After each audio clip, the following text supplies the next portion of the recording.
Third cake ওয়ার্কশপের last দিন অর্থাৎ দ্বিতীয় দিন। চলো আজকে শেয়ার করে দিই তোমাদের সাথে যে ওরা আজকে কী শিখেছে। আজকে ওরা নিজেরাই কিন্তু নিজেদের কেকটা তৈরি করেছে, তোমরা ভালো মতোই ভিডিওতে সেটা দেখতে পারবে। নমস্কার, আমি রুষা, গোকুলপুর কাটাগঞ্জ কাঁচরাপাড়া থেকে আমি একটা ছোট্ট হোম বেকারি চালাই। এই ব্যাচেও যারা যারা ক্লাস করতে এসেছিল তাদের মনের মধ্যে অনেকটাই ভয় ছিল যে দুদিনে সব কিছু শিখতে পারবে কিনা। তাই সেই কারণে তারা প্রথম দিন কিন্তু অনেকটা নার্ভাসও ছিল, কিন্তু প্রথম দিনের তুলনায় তারা দ্বিতীয় দিন সব থেকে বেশি কনফিডেন্ট ছিল।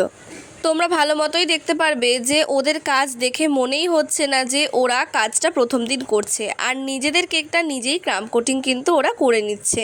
যাদের মনে হয় যে দুদিনে শিখতে পারবো না, সত্যি কথা বলতে বিশ্বাস করো, শেখার ইচ্ছে না থাকলে তুমি 100 দিনেও শিখতে পারবে না। আরও একটা কথা বলে দিই, এই দুদিন ক্লাস করে গিয়ে তুমি 2 মাস যদি বসে থাকো, প্র্যাকটিস না করো, তাহলে কিন্তু হাতের কাজের ফিনিশিং কোনোদিনই ভালো হবে না।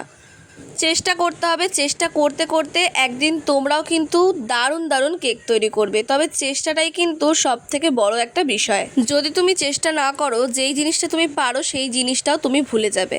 আর দুদিনে প্রায় 7 থেকে 8 ঘন্টা একটা বেসিক কেকের ক্লাসের জন্য একদম পারফেক্ট।